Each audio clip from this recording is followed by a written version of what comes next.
Kaibigan, at sa bidyong ito ay pag-uusapan natin ang misteryosong Stonehenge. Paano ito nabuo? Sino ang gumawa dito? At ano ang silbi nito sa ating mundo? Pero bagong lahat, kung gusto niyo ng ganitong klaseng mga video, ay siguraduhin mag-subscribe sa aking YouTube channel at i-ring mo na rin ang notification bell para updated ka lagi sa aking mga video dahil araw-araw tayong nag-a-upload. Simulan na natin ang ating kwento.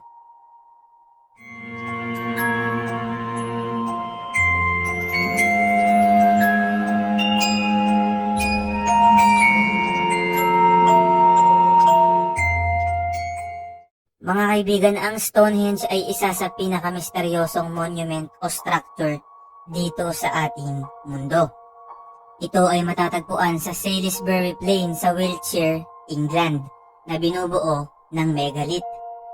Ang megalith, mga kaibigan, ay isang prehistoric stone na kung saan ginagamit sa pag-construct ng mga monumento.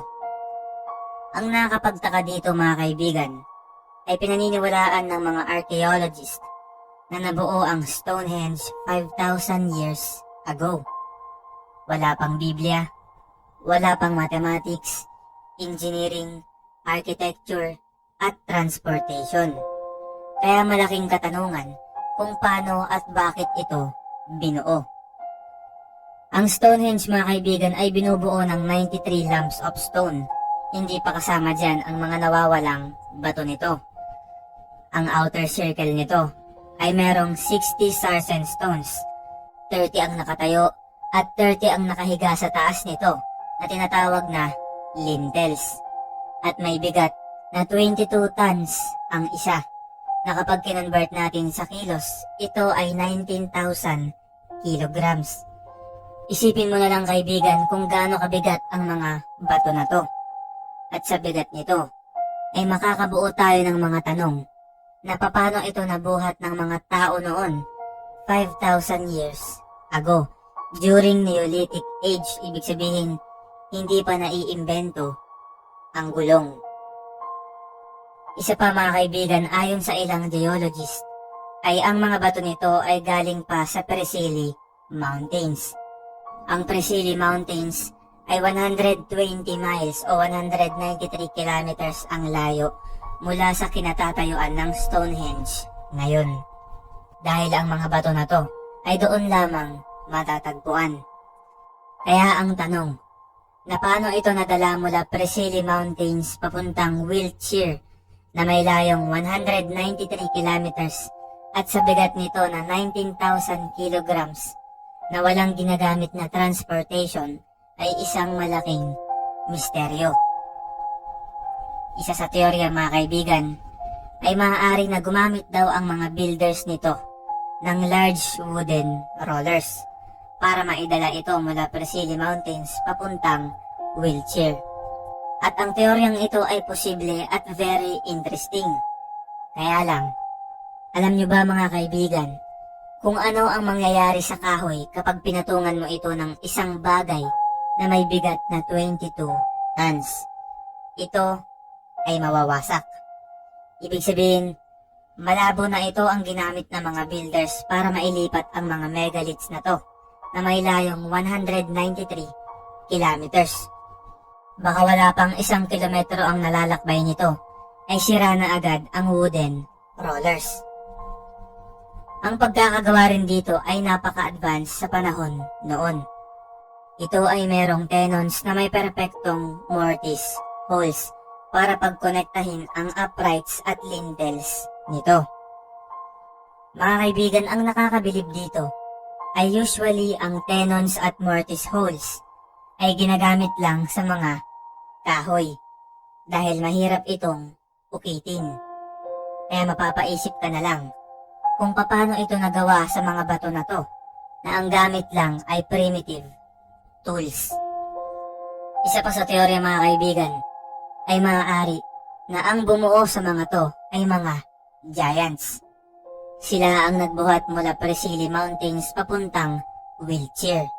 At sila rin ang nag-construct dito na posibleng tinuruan at tinulungan di umano ng mga extraterrestrials o aliens.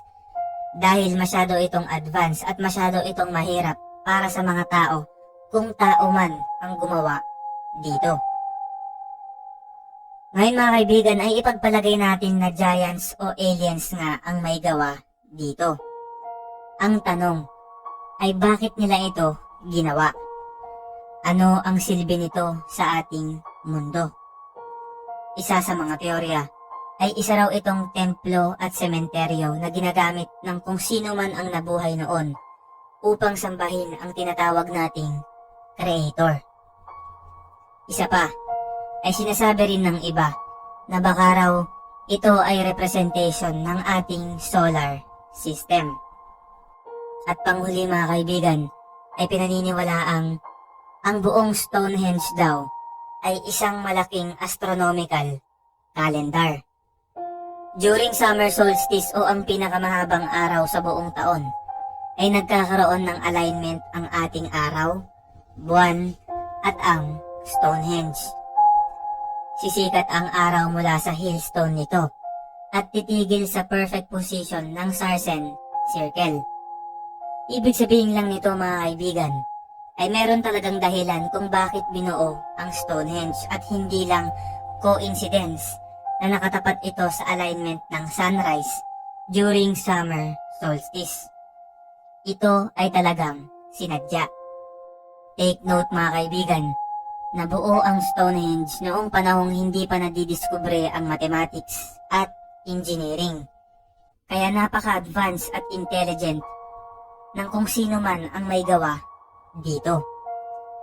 During summer solstice din mga kaibigan, ay nagtitipon-tipon ang mga tao sa Stonehenge para masaksihan ang pagsikat ng araw at ang pagtapat nito sa center ng Sarsen Stones. At itong pagdiriwang na to ay ginagawa rin daw ng ating mga ninuno noong unang panahon, libong taon na ang nakakaraan. Sa isang dahilan na hanggang ngayon ay isang malaking katanungan sa atin. Sinabi ko kanina mga kaibigan na pinaniniwalaang binubuo ito ng 93 Sarsen Stones. Kaya lang, ang nakatayo na lang sa Stonehenge ngayon ay 50 stones dahil maaari na nilot o ninakaw na ang iba dito ng mga naunang sibilisasyon. Mga kaibigan, ang Stonehenge ay punong-puno ng misteryo at katanungan na wala pang kasiguraduhan kung kailan natin masasagot. Ang alam lang natin ngayon ay parte ito ng ating kasaysayan na malabong mabura. Ikaw kaibigan, sino sa tingin mo ang may gawa ng Stonehenge? Tao ba? Giants? O aliens? At ano ang totoong dahilan kung bakit ito ginawa?